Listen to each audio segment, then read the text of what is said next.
I'm Robert Lang. I'm director of Brookings Mountain West at UNLV, and welcome to the 12th and second this week of the lecture series. We've packed these together closely. Tonight, we will hear from Bill Frey from the Brookings Institution. Do we have a faculty rep who's going to introduce Bill, or am I doing all the introductions? You're pointing right at me. I guess I'm the faculty rep. You can see how well studied I am in these things ahead of coming down in front of the podium, Bill. And it's appropriate that I introduce Bill, by the way, because I go back many years with Bill Frey, and I regard Bill Frey as perhaps the country's best demographer, not to be shy about things. And he and I are part of I was part of the circuit in Washington, where we would work with the USA Today, which is the only big national newspaper that's serious about the census and has a census reporter. And he and I are some of the only people that know very obscure parts, with his knowledge exceeding mine, as I must admit, about the census, its history, where the categories come from, whether or not those categories are useful or not, or whether or not they are contrived, and some of which we could discuss later perhaps. And I just want to mention that the next lecture is at the end of this month. What day is it, Bill? 22nd. It's Cliff Winston, who's going to talk about why we should get rid of all lawyers, as I recall, something to that effect, which is going to be very popular, because it's not like lawyers are much loved in this world. So with that, I give you Bill Frey. Thanks. Well, thank you very much, Rob. It's really a pleasure to be here as part of the Brookings Mountain West program. I want to thank the university. I want to thank the Lindsay Institute. I want to thank the Brookings Mountain West program, and Rob for inviting me here. It's always a pleasure to be here, and a place where a demographer is welcome is a place that I like to be, and this is where we are today. Today I'd like to talk a little bit about something that you should probably be very familiar with here, and that is the slowdown in migration in the United States.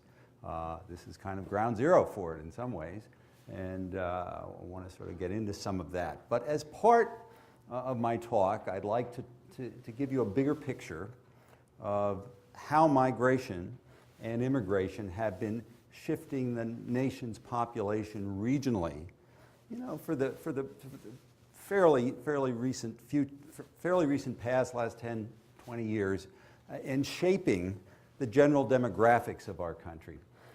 And then sort of bring in how this migration slowdown is impacting things, and question marks about where it might go. Should the migration rev up again? And I think it will rev up again. But what does this all mean? I want to start my whole presentation by saying, there are really three major powerful demographic forces in the United States that have been going on for much of this decade. One of them is immigration. Immigration, of course, is a huge part of our national growth for the last 20 years or so. About 1 million people a year come to the United States, now mostly from Latin America and Asia. And what that does is it not only increases the younger part of our population, but also changes our race and ethnic structure, in the sense that we get many more Latinos, many more people from Asian countries that are spreading out to all parts of the country. But it's changing us in fundamental ways, and will continue to change us in fundamental ways. Irrespective of whether or not we ever get an immigration reform bill in Washington, it's something that comes up every year, every 2 years or so. That's eventually going to happen, but whatever comes out of that, we're going to continue to have, I believe, continue to have immigration in this country and from other parts of the world, and that's a good thing. And that's one of the three demographic forces. The second is the aging of the baby boomers. The baby boomers, and I'm one of them, have been a very both loved and hated group in the United States. But the reason is that we're so big. We have so many of us. And starting next January the 1st, the very first baby boomer is going to turn age 65. And then for the next 20 years, all the rest of us are going to follow. So we're going to be a boomer-inflated elderly population in the United States. And people are wondering where we're going to be, what we're going to buy, where we're going to live, what kinds of resources are we going to need, and what do we want to get from the government. All these kinds of things are very important, but it's a very fundamental demographic force in the United States. The third is one which has scaled down a little bit, but has driven our population for much of this decade. And that's something that I call a middle-class flight from coastal parts of the country, primarily coastal California, the Northeast megalopolis, inward. And part of this flight had to do with affordable housing, housing that was more affordable and more available in the Mountain West, in the Southeast, in other middle parts of the Sun Belt, as people wanted to get away from the more expensive and congested housing that was available and squeezing them really in these coastal areas. So these are all migration, these things will be related to migration in the United States, except for the baby boomers who are kind of aging in place. And as I see this playing out, of course, nationally, and I have to find my, here we go. We're going to see, this shows the change in the population between 2000 and 2050 by race, and according to the Census Bureau's recent projections, largely due to immigrants and the children of immigrants and their race and ethnic composition, we're going to be well below 50% white in the U.S. In fact, around 2042 is when the tipping point will be, and this is a consequence of immigration. Whoops. Second, this shows the age structure of the population of the United States between 2000 and 2050. And by then, actually by 2030, about 20% of the population will be over age 65. Right now it's 12 or 13%. So that is the function of the aging in place of the baby boomers. But what I wanted to talk about is how these broader national forces are shaping regions in the United States. And the regions that I'm going to lay out for you are regions that I think are having their own distinct demographic personalities, as it were, in the sense that the social and economic composition of these areas will be affecting their labor force, their consumption patterns, the kinds of social services that will be consumed there, the politics of these areas, in different ways because of the migration forces that have been affecting them due to these more macro forces of immigration, the aging of the baby boomers, and the middle class flight, which is now sort of moving back a little bit again. And I see what's being shaped in the United States are three broad regions. One of them I call melting pot America, the second I call the new Sun Belt, and the third I call the heartland. And if we look at this map, you can see that the 9 states that are in blue there are what I call melting pot America. Now, a lot of people think of America as a melting pot, the whole country. But in fact, a large part of the country isn't quite there yet. These 9 states are. They include the big immigration states, California, Texas, Florida, Illinois, New York, New Jersey, and I threw in New Mexico, Alaska, and Hawaii because of the large immigrant or non-black minority population. So it's a much more diverse minority population in these states. They tend to have a younger population. They tend to be much more melting pot in terms of their interracial marriages and their interracial dating and their interracial relationships in sort of the common workplace and the common community. And from a political standpoint, with the exception of Texas and Alaska, they tend to be leaning Democratic. These are states also that tend to, and these are states also that tend to have what you might call cultural elites hanging around, the people that were not able to leave those states because of the middle class flight. So these states, just to let you know how they're so distinct, you can see that although these 9 states contain about 40% of the U.S. population, they contain about 70% of America's foreign-born. They contain about 76% of the people who speak Spanish at home, and about 51% of the mixed-race marriages. So they're quite different, and they need to be kept in mind when we look at how migration and immigration are shaping the country. Here, it's immigration and the children of immigrants over the last decade or two that are affecting this part of the country. The second region that I have in America is called the New Sun Belt. Now, what do I mean by the New Sun Belt? There are those 12 states that are colored yellow there. They are a large part of the Mountain West. They are a large part of the Southeast. These states represent about 20% of the population. And I like to think of these states as America's suburbs, not suburbs that are rings around city that we normally think about them, but the nation's suburbs, because people who've moved there are people who have been fleeing this more expensive housing, this more congested coastal lifestyle that existed in coastal California, or the upper northeast megalopolis, to come to places for the same kinds of reasons that people in the 50s moved to the suburbs to begin with. They want to be able to have a little bit more elbow room. They want to have good schools. They don't want to pay as much for their homes. A lot of times they want to live with people that are a lot like themselves. About 80% of the growth of white families with children in the U.S. occur in these 12 states. So in a lot of ways, it's your image of the suburbs writ large around these regions. Now, except for very recently, these regions tend to be a little bit more Republican-leaning. Some of them still are in terms of their state politics and their metropolitan politics. And they tend to be younger as well compared to the nation as a whole. The third group, as I said, the melting pot states are influenced to a large degree by immigration. The new Sunbelt states are largely due to domestic migration, people moving within the United States to these areas. And the third group of states, that white group of states, 29 of them, including the District of Columbia, are not very much influenced by migration at all. In fact, many people are leaving these states. These states have older populations. They have generally whiter populations, and typically the major minority group in these states tend to be African Americans rather than Latinos or Asians or other groups. And so this heartland is somewhat different. It's more stagnant.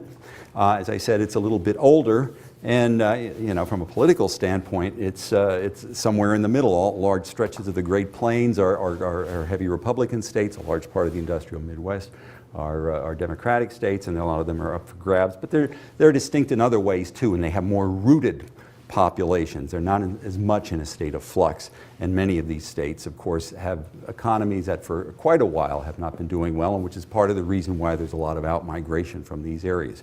So, you know, a quick summary of how migration and immigration have affected these different regions of the U.S. is shown in this slide right here, where the two bars, the pink bar represents the size of the immigration contribution to the region, and the green bar represents the contribution of the domestic migration to the region. And of course, melting pot states, as a group, are gaining mostly from immigration. In fact, because of the large domestic out-migration from some of them, as a whole, they're losing domestic migrants. Immigrants and the children of immigrants are affecting the population growth in those areas. The new Sun Belt, places where Nevada is and the Mountain West is, at least typically for quite a few decades, have been growing mostly from domestic migration, with immigrants kind of tagging along. But the main driver is domestic migrants, people coming to this new Sun Belt for all the kind of seeking the suburbs motivations that we would expect of them. And of course, the heartland has very little, these are rates, have very low rates of immigration and stagnant, because they're stagnant, even low rates of out-migration. So their change in population isn't very much in flux anymore.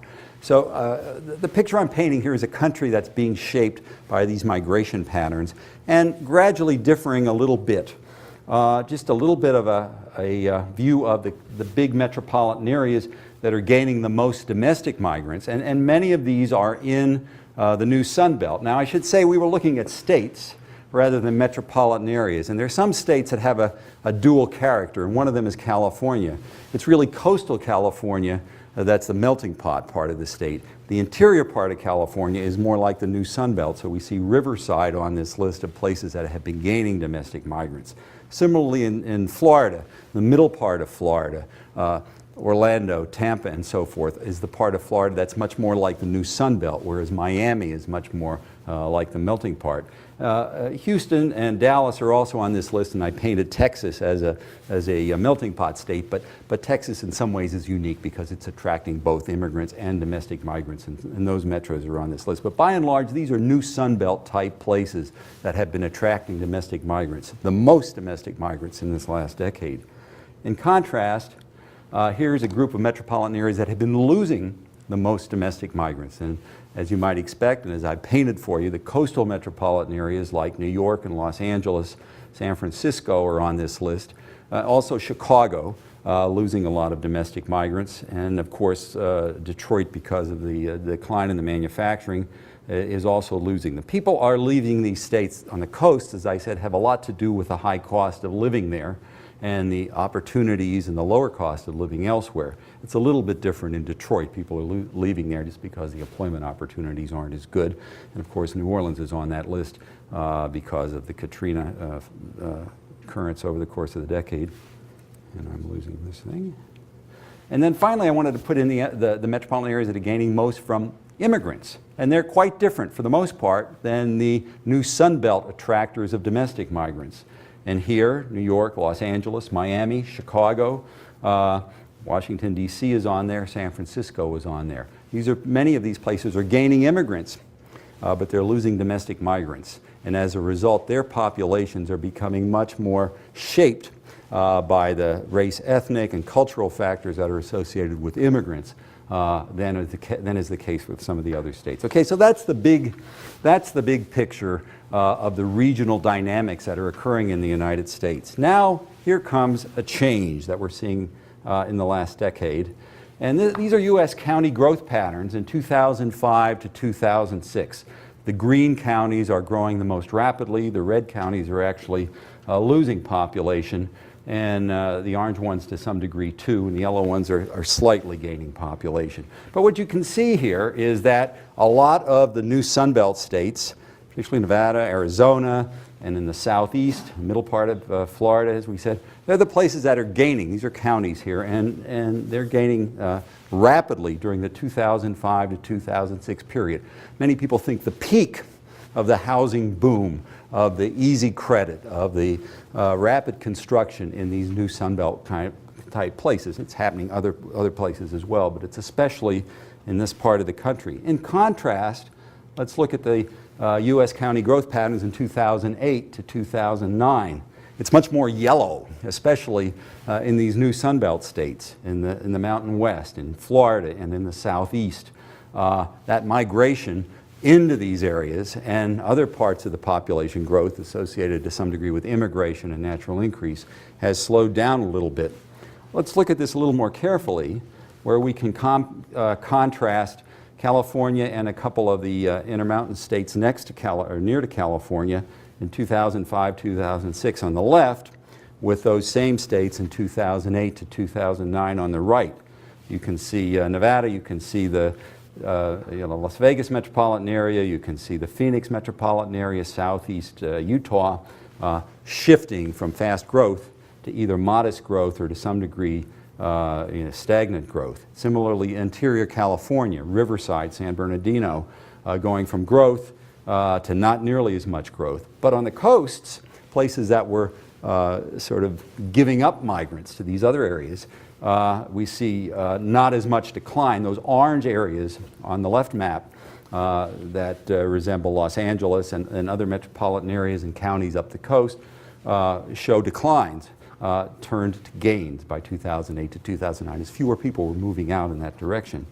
Another contrast is in Florida, where in 2005 to 2006, Orlando, Tampa, and Lakeland and many of the other metropolitan areas in the central part of the state were growing quite rapidly.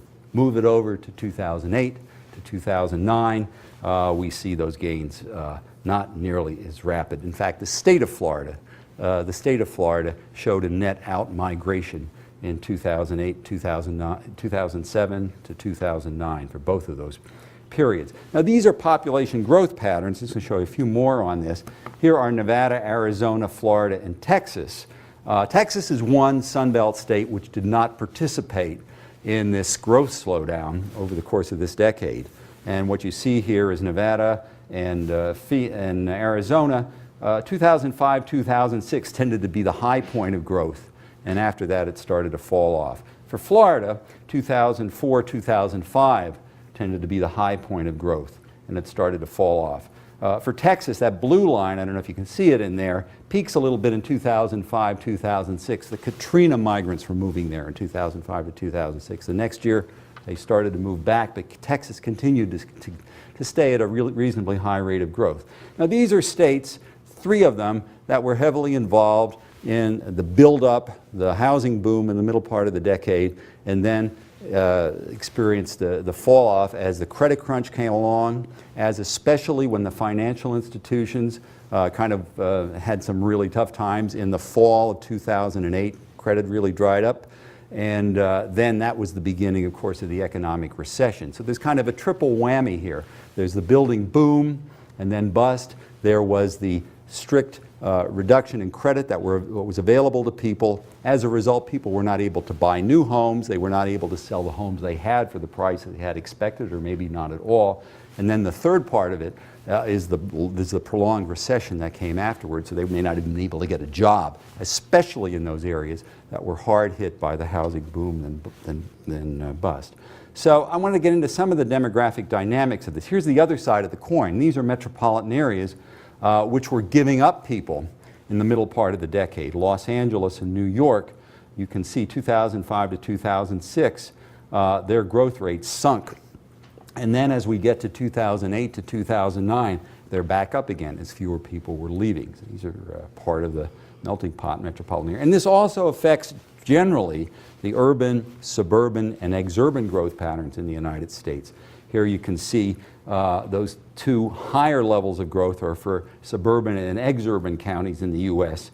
For exurban counties, they peaked around 2005 and 2006 and then zeroed down to 2008 to 2009. Suburban as well showed reduced growth levels. At the same time, the urban growth area, the urban counties, the ones that contained the big cities and the inner suburbs, showed slight increases in growth rates towards the last two periods. All of this having to do with this kind of moving outward when housing was available and not being able to move in as much. Now let's get down to really how migration is affecting all of this. This is the national migration rate from 1948 to 1949 up through 2008 to 2009. Back in the 1950s, about 20% of people in the U.S., 1 out of 5 people, moved every year. When we got to the 90s, it was about 16%. When we got to the early part of this decade, it was about 13 to 14%. But in 2006 to 2007 to 2008, it went down to 11.5%. And in the last year, it's gone up just a little bit. But when you look only at long-distance migration, people who move across labor markets, that still is at the lowest rate since at least the end of World War II, when records were being kept. So it's part of this triple whammy. It's not just employment opportunities, which is typically what keeps down migration across labor markets. But people are also having a difficult time getting financing for their homes. And they're also having a difficult time selling their homes. And they're just becoming more risk averse about not getting into this. When you decide to move, there's kind of a bit of risk-taking involved with all of this. You're assuming your job is going to pay off. You're assuming that the house you buy will increase in equity, and you'll be happy in that neighborhood, and things will be going well.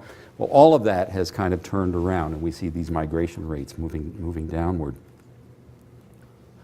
And this affects migration by age. Typically, migration is a young person's game, and that is, as you see by these rates, that red line, and these go along by ages, shows that people between ages 20 to 24 and 25 to 29 in 2000 to 2001, about 6% of those people were moving across states on a yearly basis.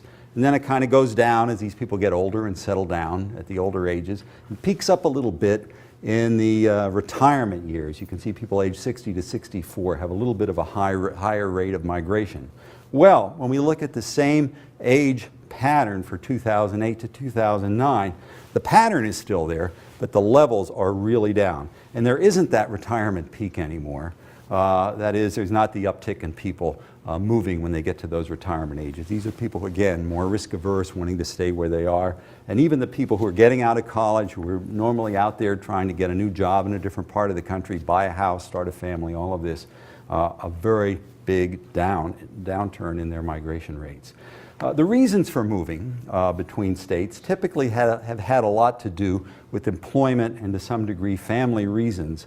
and to some degree housing reasons. Housing typically is a motivation for moving short distances, not long distances. But these show the reasons for moving long distances.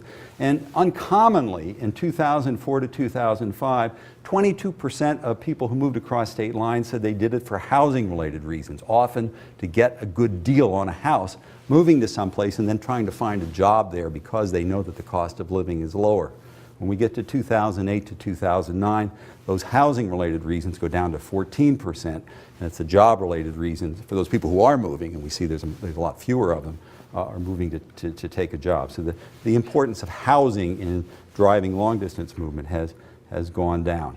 Now, if we look at migration levels in the United States between 2006 and 2007, compared with 2007 and 2008, all of those black states there, many of them in the new Sun Belt, and as well as the hatched states, including Florida and Mississippi and a few others, have gone from a high migration rate to a low migration rate, or in the case of the hatched states, from a migration rate in to a migration out. So in 2007 to 2008, this is the first year Florida had an out migration.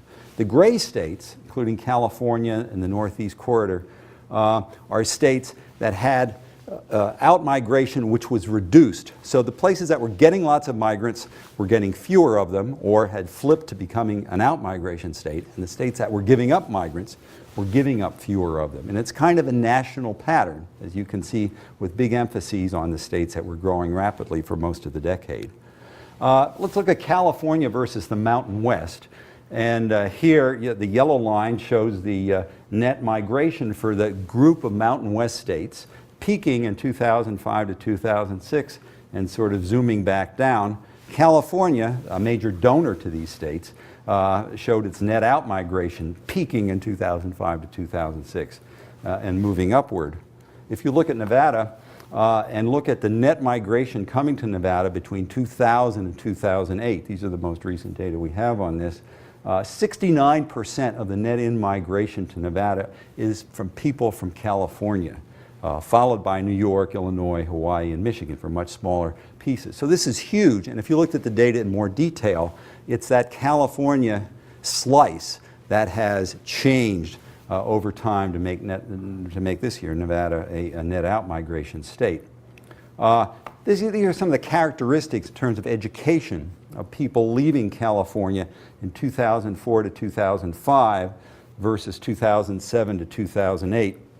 In 2004 to 2005, all education levels of folks, that is less than high school grads, some college, and college grads, were leaving California. But as we get to 2007 and 2008, as the migration started to slow down, college grads were staying in California. And the other groups were not leaving nearly as fast. So whatever flow of college graduates and talent was coming to Nevada and other parts of the Mountain West, which were major destinations for people leaving California, has slowed up a lot, and that, as far as we know, that's still the case. I did the thing between California and the Mountain West. I also wanted to show you there's a similar kind of dynamic going between New York and Florida. Florida is by far the biggest donor state, New York is by far the biggest donor state to Florida. It always has been, and as long as we've been keeping these statistics. But you can see that as Florida's net migration has declined and has gone below zero in 2008 to 2009, the movement out of New York has reduced too, and then fewer people are leaving New York. And if you look at the actual flows between New York and Florida, you'd see that that has a lot to do with what's going on in Florida. Few New Yorkers going to Florida because they don't want to take the risk of going there. Now, if you look at the top net metropolitan gainers for 2004 to 2005, these are the places that by far gained all the migrants, the most migrants in the middle part of this decade. They're quite familiar places: Phoenix, Riverside. Phoenix, almost 100,000, gained almost 100,000 migrants in the year 2004 to 2005. Riverside, Tampa, Orlando, Atlanta, all gained more than 50,000 migrants. Las Vegas, more than almost 40,000 migrants. And if we go to 2008 to 2009, those 6 metropolitan areas are not in the top 6 anymore. Atlanta is ranked 9th, Phoenix is ranked 13th, Tampa 30th, Riverside 279th because it moved from a net in migration to a net out migration, Las Vegas 306th, and Orlando 346 out of 366 metropolitan areas. 3 of those 6 flipped from significant net in migration to actual net out migration, and the others sort of petered out. Which places are now doing well? Well, none of them are doing as well as was Phoenix in 2004 to 2005, getting 100,000 migrants. Houston's doing okay, it's getting close to 50,000. Dallas and Austin, 2 other Texas areas, are doing pretty well. North Carolina has Raleigh and Charlotte in there, and Denver is the one of the few bright spots we see in the Mountain West. Why Texas? Texas didn't have the big run-up in housing prices. That was the case in many other parts of the Sun Belt. They put a little bit more of the brakes and regulation in terms of how banks dealt with all of this, so the foreclosures were not the same. And it has a fairly diverse economy, attracting both immigrants and domestic migrants from other parts of the country. So Texas is looking pretty good right now among the Sun Belt areas. Anyway, just a couple of quick slides here that show the Florida metropolitan areas as I had 2004 to 2005. Was an important turning point for many of them. Here's Orlando, Tampa, and Jacksonville. You see Orlando becoming a net out migrant area, a lot like Las Vegas. Texas doing much better. Here's Dallas, Houston, and Austin. That big peak there for Dallas and Houston is the people moving in from Louisiana. And then I wanted to sort of make a juxtaposition between domestic migration and immigration for some of the new Sun Belt states. And here is Metropolitan Las Vegas. The red line shows the domestic migration between 2000, 2001 to 2008 to 2009. Of course, it goes negative for the first time, probably ever. Las Vegas showing a domestic out migration. But at the same time, there is this constant immigration, that yellow line of about 10,000 people a year. That's kind of stayed the same. It's gone down just a little bit, but it hasn't acted nearly as sharply as people who are moving within the United States. Now, some of these domestic migrants are foreign-born, but have moved within the United States. When I look at immigrants here, these are people who are coming directly from abroad, and that flow is relatively constant over time. It's really the domestic migration flow that's taking the hit. Here's Metropolitan Phoenix, the same kind of thing. Phoenix still has a net in migration in its domestic migration, but it has dipped below its immigration flow for the first time in this last year. Real downer from 100,000 to down to much less than 20,000. And Riverside, the same kind of thing. For 2 years in a row, Riverside has a net out migration of domestic migrants, but that constant immigration is keeping it from losing population. On the other hand, there's Metropolitan Los Angeles, has been losing domestic migrants now for quite a while, over 20 years, but it's that immigration that's keeping it afloat. It's a cushion. So now as LA is losing fewer domestic migrants, it's looking even better. I'm going to return to the questions about this migration slowdown, but the question I'm going to try to answer is how long is this going to last?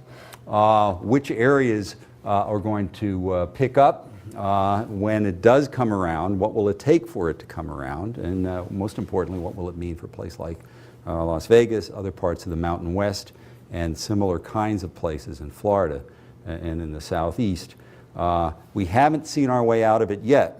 It obviously is linked to the economy, the broader economy, the recession, the Great Recession, and it's also linked to the kind of national reluctance of people both to lend money and also to take the risk to make that move.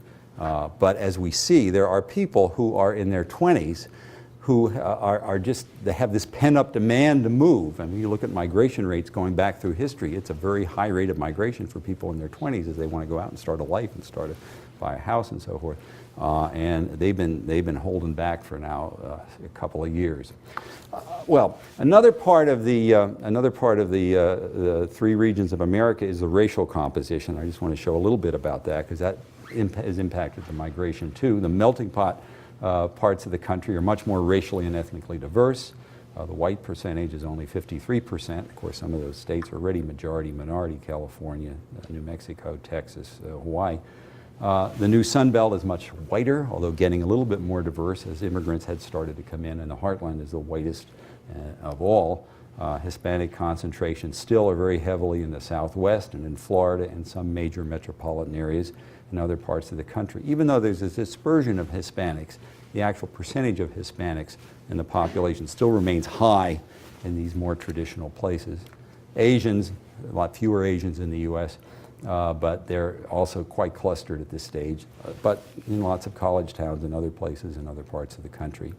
Blacks are still heavily concentrated in the South. The percentage of blacks living in the South has crept up over the last 20 years as more blacks have moved back to the South from other parts of the country and more blacks stay in the South. It's a cultural phenomenon, and I think this is something we saw a black slowdown as well into this migration back to the South in the last couple of years. But this is something that's kind of important to the continued population growth of many southern states. Much is made of the Hispanic growth in all parts of the country, but there's actually, for most southern states, there are more blacks moving into the South than there are Hispanics.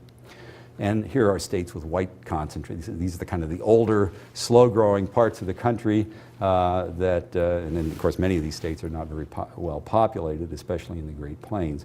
But these are the parts of the country that are not losing as many migrants now as they used to, and they're very white. So here's 2000 to 2008, a look at a change by race in the population for California versus the Mountain West. And of course, California is losing whites. They're part of the outmigration, a large part of the outmigration from California since the early part of the 90s, and gaining because of immigration, and especially in Hispanics and Asians. Whereas the Mountain West also gaining in Hispanics and Asians, but getting a lot of the whites from California. So the growth of the white population is much more is stronger in the Mountain West. So if you look at the changing racial composition of California between 1990 and 2008, of course, California is a majority minority. It has been since at least 2000, but the Mountain West is getting there as a group of states at 51%, and it's had a lot to do not only with the whites moving in, but large numbers of Hispanics moving in following in order to get those jobs. Still, when we look at the annual Hispanic growth rates for several Mountain West metropolitan areas, Las Vegas, Phoenix, and Riverside, you see in the last 3 years, the last 2 years, there's been a decline in the growth of Hispanics in these states. At the same time, there's been a pickup in the growth rate of metropolitan Los Angeles. And so this is the case with many other sort of new destinations for Hispanics. Things have kind of held up because the jobs aren't there. Hispanics and other immigrant-related minorities tend to follow family networks, and they find out that at least they can get some more social support and information about survival in more well-established communities, not so much in the new destination states. Another part of the changing demography of these regions is the growth in the child population in the U.S. And here again, the Mountain West and the southeastern part of the states are states that have, between 2000 and 2010, shown increases in their under 18 populations. Those blue states are the ones that show increases. The red states actually are showing losses in the under 18 populations, as well as the pink states. A good part of the Northeast, the Midwest, and also some of the upper part of the West is showing actual absolute losses in their child populations. And of course, the momentum for growth is very strong. When you have younger people moving in, they're soon going to be in their childbearing years, and that multiplies even further. So this is another part of where the new Sun Belt of the U.S. Is at least poised to continue to have a population growth and a youthful population. It also means that a lot of these states are gaining from minorities rather than just whites, and these are projections for 2015, and the percentage of children who are non-white. The purple states are states where more than 50% of the children are non-white, and the red states where between 40 and 50% of the children are non-white. And there's a whole big swath of states that are, fewer than 20% of the children will be non-white. But a lot of the growing states that are gaining in children, especially in the Intermountain West and other new Sun Belt states, are gaining minorities. And a high percentage of those children are children of immigrants, is what these bars show. In California, 51% of the children are children of immigrant parents, but included in those high places are Nevada and Arizona. I want to talk now about the aging part of the population. We've talked about the new Sun Belt and its impact on how the migration slowdown has affected it. We've talked about the changing racial dimensions that are associated to some degree with the youthful part of the population. And now we're going to get back to the aging baby boomers again. And this shows over the course of the last decade which age groups grew the most. Well, the people aged 55 to 64 were ballooned by almost 50% in the last decade. Not a surprise, that's where the baby boomers were moving into. And next decade, they're going to be moving into the 65 to 74-year-old age groups. In the US as a whole, and pretty much everywhere, there will be a huge growth in that 65 to 74-year-old population. Of course, the 35 to 44-year-old population, the age group the last rung of the baby boomers were moving out of, showed a decline in many parts of the United States, most parts of the United States. So we're aging, even though there's some millennials coming along a little bit further down the line. And what that means is that the places that are growing the most rapidly in their 65 and over populations tend to be places that attracted a lot of those baby boomers while they were still in their working ages. And they're just staying there. You know, there's a misconception that a lot of people move, that a very high percentage of people move when they retire. Well, we showed on that other chart that you know, it upticks a little bit. It's still a pretty low rate of mobility. Most ways you get an aging population are people who are younger continuing to live there and aging in place, and that's going to be happening with the baby boomers in a lot of these new Sunbelt states, and as well, you know, all other parts of the country, but especially in these new Sunbelt states. Here, between 2000 and 2008, the fastest growing metros for the 65 and over population, this is even before the baby boomers get here, and you see Las Vegas, number 7 on the list, Provo, Raleigh, Austin, Atlanta, all Sunbelt areas, and that'll even be more dramatic as the baby boomers move into the 65 and over population. On the other hand, here's a map that shows the percentage of the population that's over 65, and they're a very different set of states, and that's because all the young people have left over the disproportionate number of young people have left over the years, and the people who are left there tend to be older, and the people, even the older people that are there, tend to be really old. I mean, they have a higher percentage of people at 75 and over and 85 and over in a lot of these states. So we really have a disparity going on in the U.S. Where in a lot of these heartland states, people are aging because there's not a lot of new young people moving in, whereas in the new Sunbelt states, not only are they aging, or at least showing a fast growth in their aging population, but they're also younging in the sense that we saw that the young population is also growing in these areas. So there's growth at all levels of the age structure, and especially among the younger people, you know, they're much more racially and ethnically diverse. Here's the projected age 65 and over population over the 30 years between 2000 and 2030. Nevada's 65 and over population will grow by 264% between 2000 and 2030. Pennsylvania shows the lowest growth, only 51% over those 30 years. Every place is going to be aging, but especially in these new Sunbelt areas, and there needs to be facilities, there needs to be accommodation for the needs of this aging population. And this kind of shows the growth rates over the years between 2005 and 2010 up through 2035 and 2040. These kind of mushroom-looking clouds look like the growth rates are really high in the next decade and then the decade afterwards in places as diverse as Florida, California, and New York. Every state will show this kind of growth pattern. So what we're going to wind up with, I think, in the country over the next several decades is something that I call a cultural generation gap. If you look at the U.S. right now, you see that the people aged 65 and over, about 80% of them are white. There is some diversity there, but actually African Americans are the bigger part of the minority population. When you go down to the under 15 population, only 55% of the U.S. population is white, with a very heavily Hispanic and increasing Asian population as part of that.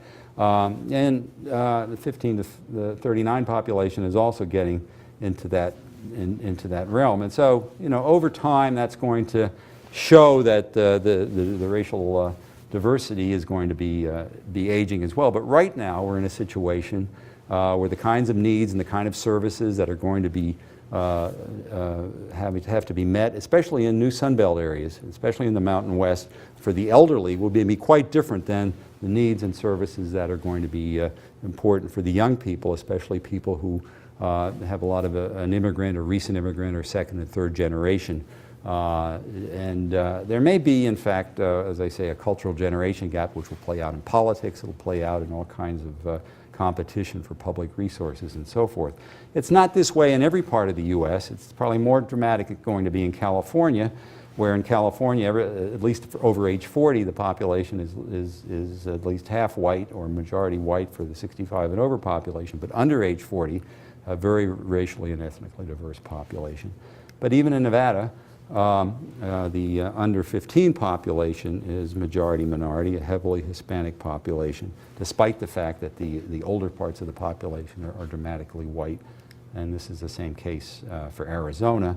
Currently there's Minnesota, which is largely white at all areas. So, and this is the U.S. Composition projected for 20 to 25, where the youth part of the population will be very diverse, and the 65 and over population will be largely white. So when you have an area that's growing in all of these different age groups, and especially with the diverse, racially and ethnically diverse growth in the younger part of the population, it presents a different kind of picture in places like the Mountain West and the Southeast than it does in places like Michigan, Minnesota, upstate New York, Pennsylvania, Ohio, and so forth, where the issues are about the aging population. And this brings some, a lot into what's going on with politics. If we looked at the projected population growth between 2000 and 2010, of course, the purpose of the 2010 census is to be able to redistribute people in the House of Representatives, reallocation of congressional members. We only will know the results of the 2010 census next year, next December, when it comes to the state populations. But you can see these new Sunbelt states are growing quite rapidly. If we had the results of the 2010 census the way they look as a result of the most recent estimates, you see that the changes in congressional seats that would occur would give Texas 4 new seats. Texas is getting into domestic migrants and immigrants. A bunch of other Sunbelt states, Nevada, Arizona, Utah, get 1 additional seat, Washington as well. Florida gets only 1 seat. I did a bit of an exercise. If the mid-decade migration patterns had continued till the end of the decade, Florida would have gotten 3 seats rather than 1 seat. Texas would have only gotten 3 seats and not 4. But that's not the way it played out. Migration matters. And of course, Louisiana loses a seat largely because of the Katrina out migrants. Among the snow belt, it's Ohio is the only loser of 2 seats. If the mid-decade migration pattern, the high migration out of the state of New York would have continued, New York also would have lost 2 seats. But because that migration had held up, New York only loses 1 seat. In fact, if the migration patterns of mid-decade had continued to the end of the decade, Florida would have wound up with a bigger congressional delegation than New York, because it would be gaining 3 seats and New York would be losing 2. Now New York still stays as a bigger delegation. So all of this matters when you take the census. Finally, I just want to say a little bit more on the politics part of this, because I think it has some meaning for what's going to be coming up perhaps next November and certainly in 2012. These are fast-growing purple states in the 2008 presidential election. By purple states, I mean states that were in play. Now, they weren't won very heavily by either of the 2 candidates. And what you see is Nevada and Colorado and New Mexico in the West are part of these who went for Obama.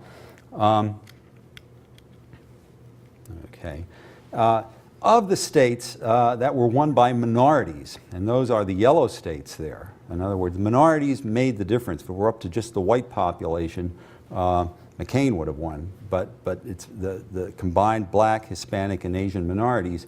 Nevada was one of those states that made the difference in where minorities, and the minority growth has made the difference rather than just the white population. It's also the case in the Southeast, North Carolina, Virginia, and Florida as well. And you can see that Nevada's racial composition of eligible voters between 2004 and 2008 is decidedly less white. And if you look at the Democratic margins that Hispanics gave to Democrats in 2008 compared to 2004, those are the pink lines compared, the pink bars compared to the green bars, you'll see that you know, the increased composition of the voting population that Hispanics represented, and also that the stronger margins that Hispanics meant for Obama, as well as the stronger margins for blacks, had a lot to do with Obama winning in Nevada. And all this is to say is that all of these migration patterns we've been talking about and the strong and dramatic regional shifts that are going on in the Intermountain West, changing its racial composition, increasing its older population, and you know, having to do with continuing that flow so that Hispanic population will rise over time once the migration slowdown picks up a little bit, will have a lot to do with changing all aspects of the population here in Nevada and other Mountain West states. The real issue, of course, is when will this migration slowdown pick up again? And as I started to say before, we really need to have the economy rev up. We really need to have people be able to feel confident they're able to buy a home, finance a home, and have that home increase in equity to some degree. And it's important as well to have a diverse economy in an area. And you know, I think a lot of the parts of the West have relied to a large degree on one or two industries, and I think that's also something that needs to be rethought. The bubble that we saw in the middle part of this decade probably won't appear again for quite a while, but there will be renewed growth, and when that happens, I think we'll see a lot of these changes reemerge again. So I'm going to stop here and see if anybody has some questions. Thank you very much.